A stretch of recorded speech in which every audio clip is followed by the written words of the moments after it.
గట్టిగా మాట్లాడు, కొంచెం వాయిస్ పెద్దగా చేయండి. లీగల్ ప్రొసీజర్ వెళ్తుంది, వీఆర్ గోయింగ్ త్రూ దట్. నిన్ననే ఎఫ్ఐఆర్ ఫైల్ అవ్వడం జరిగింది.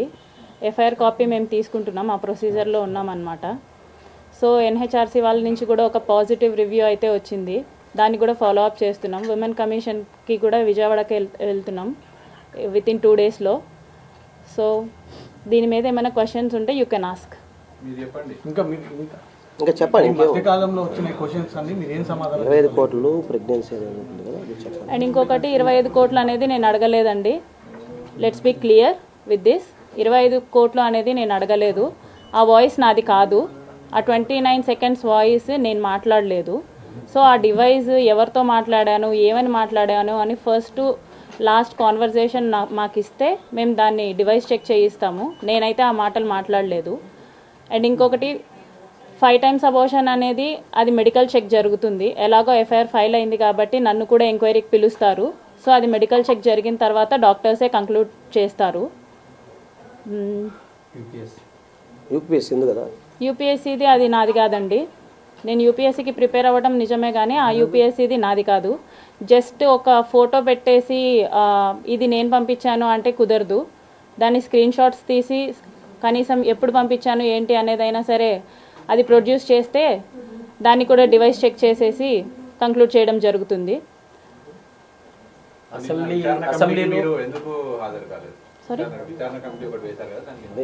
నాకు ఎటువంటి ఇన్ఫర్మేషన్ లేదండి.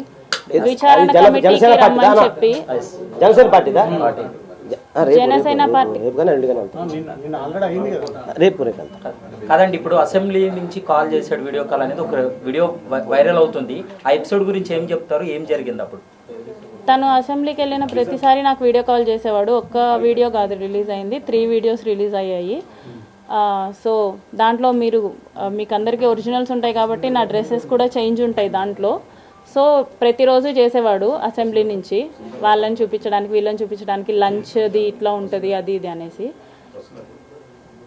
అదండి అసెంబ్లీ గురించి. మీరు అబార్షన్ సంజీవని హాస్పిటల్లో జరిగిందనే విషయం చెప్పారు. డాక్టర్లు మాత్రం ఇక్కడ అసలు ఎటువంటి అబార్షన్స్ అనేవి జరగలేదు, ఆమె వచ్చి జస్ట్ ఒక కిట్ తీసుకుని వెళ్ళారు కానీ అది పూర్తిగా అవాస్తవం. నేను టాబ్లెట్స్ తీసుకోవడం జరిగింది. సంజీవని హాస్పిటల్ నుంచి నేను టాబ్లెట్స్ తీసుకోవడం జరిగింది విత్ డాక్టర్ కన్సల్టేషన్. డాక్టర్ని కన్సల్ట్ అయ్యి స్కాన్ తీసిన తర్వాతనే నేను టాబ్లెట్స్ తీసుకోవడం జరిగింది సంజీవని హాస్పిటల్ నుంచి. ఆ రిపోర్ట్స్ కూడా నేను సబ్మిట్ చేశాను. నాకు హాస్పిటల్లో అబార్షన్ జరగలేదు. It's a very early thing, early stage of pregnancy అనమాట. సో అబార్షన్ కాదు, aborted. I got aborted through tablets. ఇప్పుడు ఈ ఎమ్మెల్యేకు మీకున్న రిలేషన్లో మీరు ఎందుకు ఎమ్మెల్యే వీడియో రికార్డింగ్ చేసుకోవాల్సి వచ్చింది? మంచిగా రిలేషన్ ఉన్నప్పుడు. మంచిగా లేదండి రిలేషన్. అతను ఒకనొక టైంలో 1 year తర్వాత నాకు తెలిసిన విషయం ఏంటంటే అతను నాతో మాత్రమే కాదు ఇంకొక 6 మంది అమ్మాయిలతో మాట్లాడుతున్నాడు. ఆ 6 మంది అమ్మాయిల్ని కలవడం, కలిసే ప్రాసెస్లో అతను చాలా ప్లేసెస్కి వెళ్ళాడు. అవన్నీ నాకు తెలియడం జరిగింది.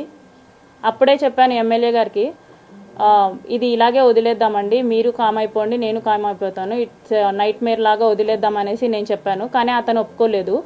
అతని ఎఫర్ట్స్ అతను పెట్టడం జరిగింది. సో నా సేఫ్ సైడ్కి ఇఫ్ పెళ్ళి అన్నాడు, పెళ్ళి చేసుకుంటే వెల్ అండ్ గుడ్ అనుకున్నాను. సో నా సేఫ్ సైడ్కి నేను రేపు మోసం జరిగినా సరే ఏది జరిగినా సరే నాకు చెప్పుకోవడానికి ఉండాలి కాబట్టి నేను రికార్డ్ చేసుకున్నాను. ఈ పెళ్ళి అనే టాపిక్ శ్రీధర్ వాళ్ళ మమ్మీకి ముందే తెలుసా? తెలుసండి, అందరికీ తెలుసు. ముక్కా ఫ్యామిలీకి తెలుసు, అరవా ఫ్యామిలీకి తెలుసు. ఇప్పుడు దే ఆర్ నాట్ విల్లింగ్ అండి. కాదండి, ఇద్దరు పెళ్లి చేసుకోవాలనుకున్నప్పుడు మీ ఇద్దరి మధ్య ఎందుకు క్లాషెస్ వచ్చింది, ఎందుకు గొడవ తలెత్తింది, ఎందుకు విడిపోవాలనుకున్నాడు, దాని కారణాలు ఏమైనా? విడిపోయింది అతనండి, నాకు తెలియదు, ఇప్పటికీ రీజన్ తెలియదు నాకు. నేను అదే అడుగుతున్నాను. ఆల్ ఆఫ్ సడన్గా ఫోన్ స్విచ్ ఆఫ్ చేసేసి మాట్లాడకుండా మానేసింది అతను. దానికి రీజనే నేను అడుగుతున్నాను, అతనే చెప్పాలి. అంటే ఇప్పుడు మీరే చెప్పారు కదా మనం విడిపోదామని చెప్పి అన్నారు కదా, మరి అతనే విడిపోయా అంటే మీకు ప్లస్ పాయింటే కదా అయ్యింది.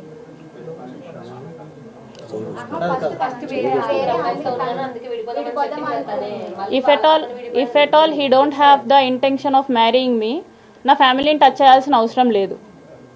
వన్స్ ఈ 6 monthsలో అతను చాలా చేశాడు. నేను 1 year తర్వాత ఆ అమ్మాయిల గురించి తెలిసినప్పుడు నేను విడిపోదాం అనుకున్నప్పుడు నా ఫ్యామిలీని ఇన్వాల్వ్ చేయలేదు అతను. సో నా ఫ్యామిలీ జోలికి కూడా రాలేదు, మా హస్బెండ్తో మాట్లాడడం ఎలాంటివి జరగలేదన్నమాట. సో ఆఫ్టర్ ఈ 6 monthsలో మా బ్రదర్తో మాట్లాడడం, మా హస్బెండ్తో మాట్లాడడం, మా హస్బెండ్ వాళ్ళ అక్కతో మాట్లాడడం ఇవన్నీ చేశాడు. So if at all he don't have any intention of marrying me, నా ఫ్యామిలీని టచ్ చేసి ఉండేది కాదు. అంటే మీ ఎంటైర్ ఇష్యూలో ముక్క రూపానందరెడ్డి ఇన్వాల్వ్ అయ్యాడా? ఖచ్చితంగా ఇన్వాల్వ్ అయ్యారండి. ఆయన ఇన్వాల్వ్మెంట్ ఖచ్చితంగా ఉంది. ఆయన పాత్ర ఏంటండి? ఆయన పార్ట్ ఏంటి? వాళ్ళు ఎప్పుడు కంట్రోల్ చేస్తూనే ఉండేవాళ్ళండి శ్రీధర్ని. శ్రీధర్ నాతో చాలాసార్లు చెప్పి, శ్రీధర్ డమ్మీ క్యాండిడేట్ అండి, అది రైల్వే కోడూరులో ఉన్న ఎవరికైనా తెలుస్తుంది. ఎందుకు వాళ్ళ ఎఫ్ఐఆర్లోనే ఉంది, ఎఫ్ఐఆర్లోనే ఉంది.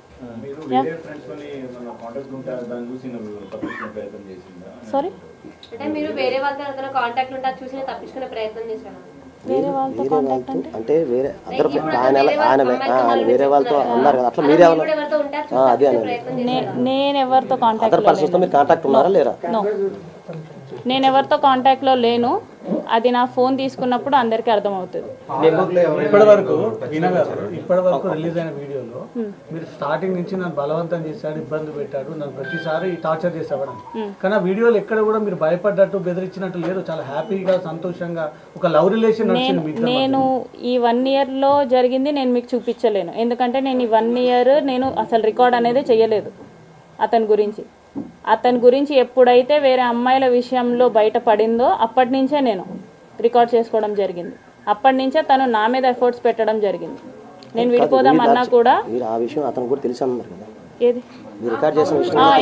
ఇంకొకటి విషయం క్లారిటీగా చెప్తున్నా, నేను స్క్రీన్ రికార్డ్ చేసిన ప్రతిసారి శ్రీధర్కి చెప్పే చేశాను, శ్రీధర్కి తెలిసే చేశాను. స్క్రీన్ షేర్లు కూడా ఉన్నాయి కదా. ఉన్నారని తెలిసి కూడా మీరు ఎందుకు అతనితో ఆ వీడియో కాల్స్ అవన్నీ మాట్లాడడం అవన్నీ ఎందుకు చేస్తున్నారు? వేరే వాళ్ళతో ఉన్నారని తెలిసి కూడా మరి ఇప్పుడు అసెంబ్లీ నుంచి వీడియో కాల్ చేసింది ఎవరండి? నేను కాదు. అంటే ఓకే, ఇప్పుడు ఒక వీడియోలో మరి తను న్యూడ్గా ఉండి అవి కూడా చూపిస్తున్నారు కదా, స్టిల్ మీరు ఆ వీడియో కాల్ ఎందుకు మాట్లాడారు? కట్ చేయొచ్చు కదా, రికార్డ్ చేస్తున్నది. అతను నేను కట్ చేస్తే నైట్ 11:30 ఆ టయానికి మా వాళ్ళకి చేస్తున్నాడండి. మీరు అక్కడ కూడా కాల్ కట్ చేసే ఆప్షన్ ఉంటుంది, స్టిల్ మీరు కాల్ కట్ చేయలేరు కదా అక్కడ. మీరు ఇది నన్ను అడగడం కంటే ఎందుకు చేసావని చెప్పి శ్రీధర్ని అడగడం బెటర్. త్రిసభ్య కమిటీ ముందు నిన్న త్రిసభ్య కమిటీ ముందు 7 గంటలు విచారణ ఎదుర్కొన్నాడు. ఆయన దగ్గర కూడా చాలా ఎవిడెన్స్ ఉన్నాయి, ప్రొడ్యూస్ చేశానని చెప్తున్నాడు. నెక్స్ట్ మీరు కూడా కమిటీ ముందుకు వెళ్ళి మీరు కూడా అంశాలన్నీ చెప్తారా ఏంటి? నెక్స్ట్ ఎట్లుండబోతుంది? ఇప్పుడు అతని ఫోన్లో ఏమున్నాయో నా ఫోన్లో కూడా సేమ్ ఉంటాయి. అతను ఏం డిలీట్ చేసినా సరే నా ఫోన్లో ఉంటాయి, నేనేం డిలీట్ చేసినా సరే అతని ఫోన్లో ఉంటాయి. అంటే తను కూడా రికార్డ్ చేశారా మీకు చెప్పి? చాట్ స్క్రీన్ షేర్ ఉంది కదా, స్క్రీన్ షేర్ చేశారు కదా అతను మీకు. అతను అడుగుతుంది అది కాదు సార్.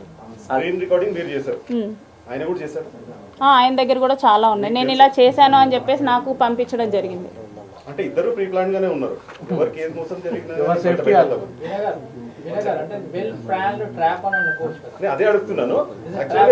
అదే అతన్ని కూడా అడగచ్చు కదా.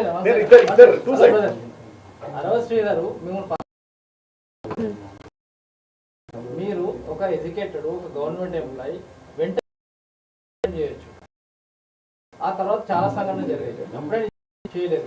అంటే మీరు ట్రాప్ చేయాలనే ఉద్దేశంతో ఇదంతా నడిపించాలనుకోవచ్చు. శ్రీధర్ని ట్రాప్ చేయాలంటే నాకు ఒక ప్రెగ్నెన్సీ కావాలి ట్రాప్ చేయడానికి. అడగాలన్నా కూడా అతన్ని ట్రాప్ చేయాలన్నా కూడా నాకు ఒక్క ప్రెగ్నెన్సీ చాలు. ఒక్క ప్రెగ్నెన్సీతో అవసరం లేదు కదా. నేను ఇంత కథ చేయాలనుకోలేదండి. అతని ఫోర్స్